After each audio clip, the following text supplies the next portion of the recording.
Welcome to the deep dive. We're really excited you're joining us today. Yeah, absolutely. We're plunging into a world that, well, so many people love. Suzanne Collins' The Hunger Games. Exactly. And if you're like us, you're probably buzzing about the new prequel novel, Sunrise on the Reaping. Oh, definitely. Yeah, Especially the movie adaptation that's coming. There's a lot of anticipation. there really is. So, our mission today, we want to go beyond just listing names from the recent casting announcement for the movie. Right. We're here to kind of unpack what these casting choices really signal, for the film itself and maybe even for the whole Hunger Games universe. Okay, let's get into it. Because the core of this new film, for anyone who might need a refresher, is the 50th Hunger Games. Also known as the Second Quarter Quell. Very famous, very brutal. And it's the game's Hamish Abernathy one. This is the story fans have been asking for ages, right? Absolutely. Yeah. And often called one of the saddest, most tragic parts of the whole series. Yeah.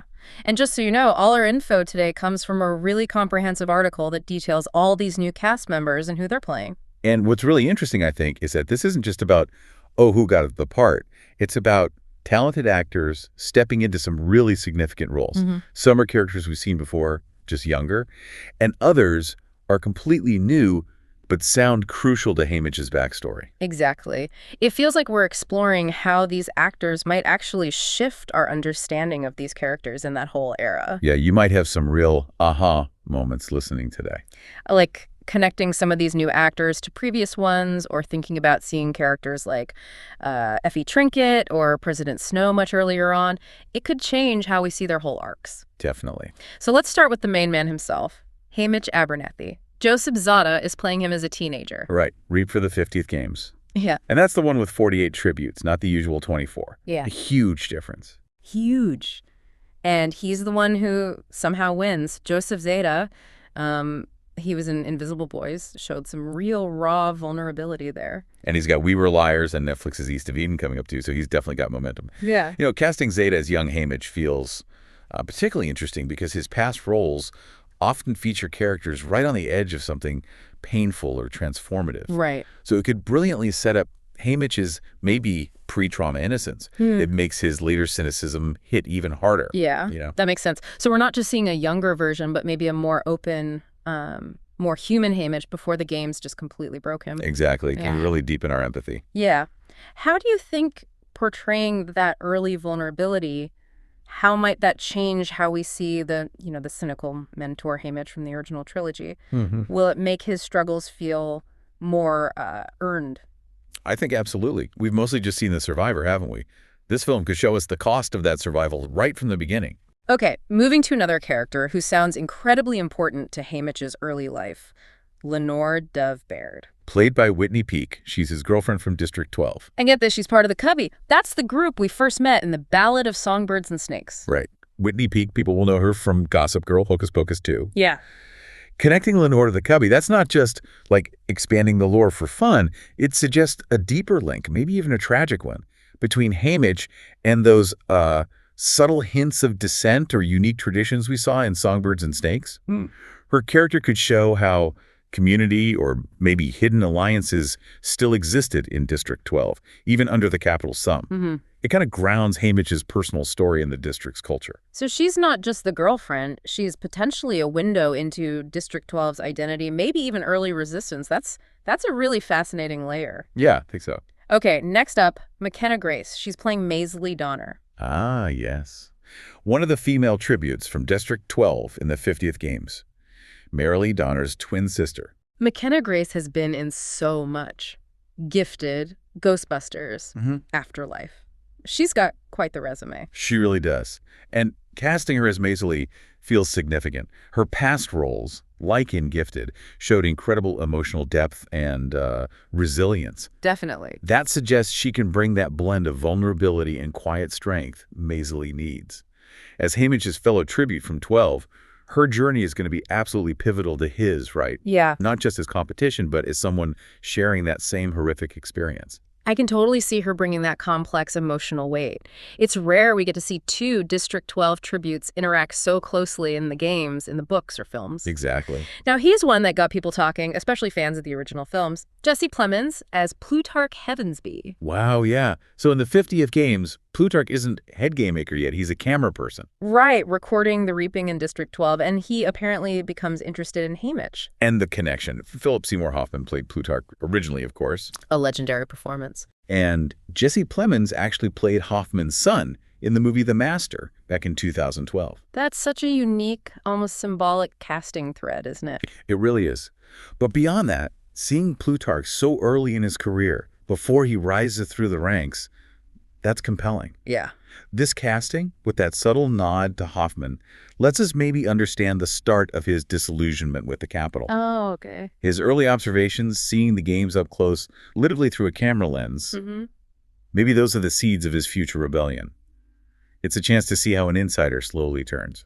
So it's not just actor trivia, it's potentially a real insight into what made Plutarch who he became. That's a great potential aha moment for the story. And so, yeah.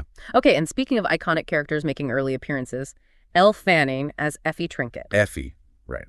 Apparently she shows up in Sunrise on the Reaping because her sister, Proserpina, is on the prep team for the District 12 tributes. Interesting detail. And Elle Fanning, known for the great Benjamin Button. She's stepping into the shoes Elizabeth Banks made so memorable. Seeing Elle Fanning as an earlier Effie, maybe less polished, maybe a bit more naive than the Effie we know, that could add so much depth. How so? Well, we could trace her journey within the Capitol system, see her maybe starting out as a sort of assistant stylist and becoming the meticulous escort later on. Right. This prequel could explain how she got so deeply invested in the game's protocols and maybe hint at those little cracks in her facade that we saw later. That's a really smart point. It adds to that layered understanding of her. Makes you wonder how much of her Capitol enthusiasm was genuine at first versus, learned behavior. Exactly. Then there's Kieran Culkin as Caesar Flickerman. Ah, Caesar. The host with the most. He's hosting the 50th Quarter Quell, of course. Stanley Tucci was just brilliant, wasn't he? Unforgettable. And Kieran Culkin, Emmy winner for Succession, Oscar winner for A Real Pain, seems like perfect casting to take on that kind of energy. Culkin's casting promises something really captivating for Caesar's early development, given his range, especially playing characters who are somehow both charming and deeply messed up. Yeah, like Roman Roy. Exactly. This film could show how Caesar developed that flamboyant persona. Was it a coping mechanism? A tool to navigate the, frankly, brutal reality of his job? That's a great question. How much of that signature style was already there by the 50th Games, and how much was still, under construction? Right. Was he already the Caesar we know, or still figuring it out? I'm really curious to see that balance. Will he be a bit more subdued, or will that over-the-top personality already be starting to show? Me too. Okay, we also have Kelvin Harrison Jr. playing B.T. Letier's son. Emperor Letier, a tribute in the 50th Games. B.T. himself, of course, won the 34th Games. And here's another casting connection. Jeffrey Wright played B.T. in the original films, and Kelvin Harrison Jr. actually played Jeffrey Wright's son in the Netflix movie Monster. It's fascinating how they're weaving these threads, isn't it? It's more than just coincidence, I think. Yeah. It feels like a clever nod, reinforcing the sort of multi-generational aspect of these characters and the games' impact. That cycle of tragedy hitting families. That's a powerful way to put it. It emphasizes that the games aren't just these isolated events. They cause intergenerational trauma.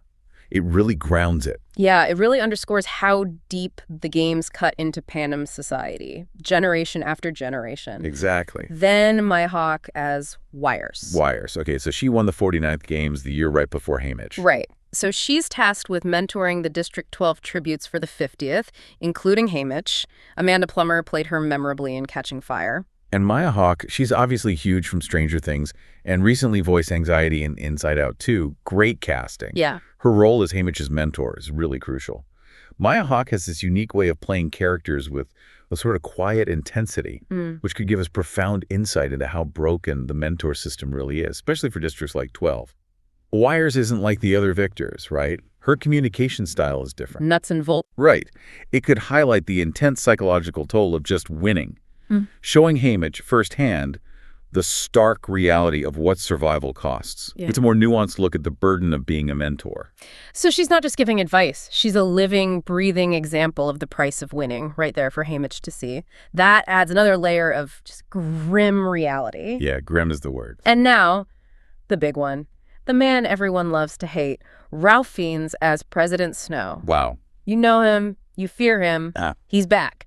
And we'll see him clash with Haymitch during the 50th games. So this is Snow after Ballad, but well before the original trilogy. Yeah. Donald Sutherland defined him in the originals. Tom Blythe was young Coriolanus. And now Fiennes, who, fun fact, starred with Donald Sutherland in a movie called Land of the Blind back in 2006. Another connection. And of course, he's iconic as Voldemort in Harry Potter. He knows how to play menacing. Oh, absolutely.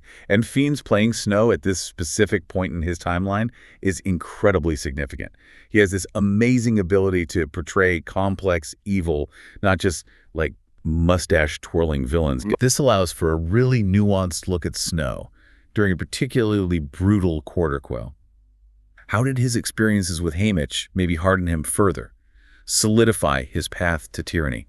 That's a key question. Yeah. How will Fiennes show the evolution of Snow's cruelty? Is he still partly the calculating strategist from Ballad? Or is he becoming the outright tyrant we know later? That's crucial. It's not just younger Snow. It's Snow actively on that path to absolute power, maybe still being shaped. Seeing Fiennes embody that journey of moral decay, that'll be fascinating. Definitely. Okay, also announced, Lily Taylor as Mags Flanagan. Mags, who won the 11th Hunger Games way back. Right. And in Sunrise, she's mentoring alongside Wires for District 12. Right. Lynn Cohen played her so beautifully in Catching Fire. And another little connection, Lily Taylor and Lynn Cohen were in a movie together, A Woman Like Me.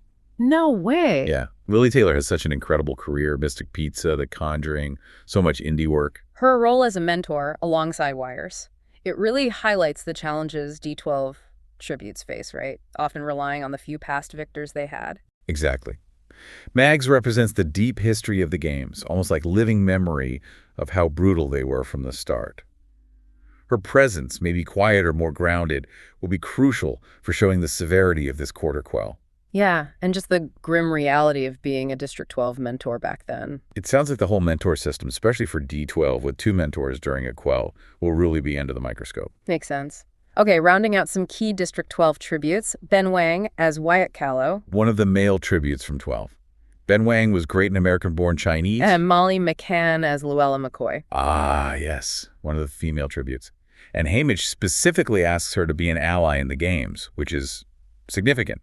Molly McCann was in Bad Sisters. These castings, they provide that essential human element within District 12, beyond just Haymitch. Right, and focusing on that relationship between Haymitch and Luella, that offers a potentially heartbreaking look at those alliances formed out of sheer necessity in the arena. And the toll they take. Exactly. The desperate need for connection, even when facing absolute horror. So they represent that emotional core and the brutal reality of arena friendships. That's going to be tough to watch. Mm. And the capital characters are just stacked. Glenn Close is playing Drusilla Sickle. Drusilla Sickle, the escort for District 12 during the 50th Games, described as cruel. And it's Glenn Close, 8-time Oscar nominee, Fatal Attraction, 101 Dalmatians. I mean, come on. Incredible casting. Yeah. And Billy Porter as Magno Stift. The stylist for District 12 described as uninspired. Billy Porter.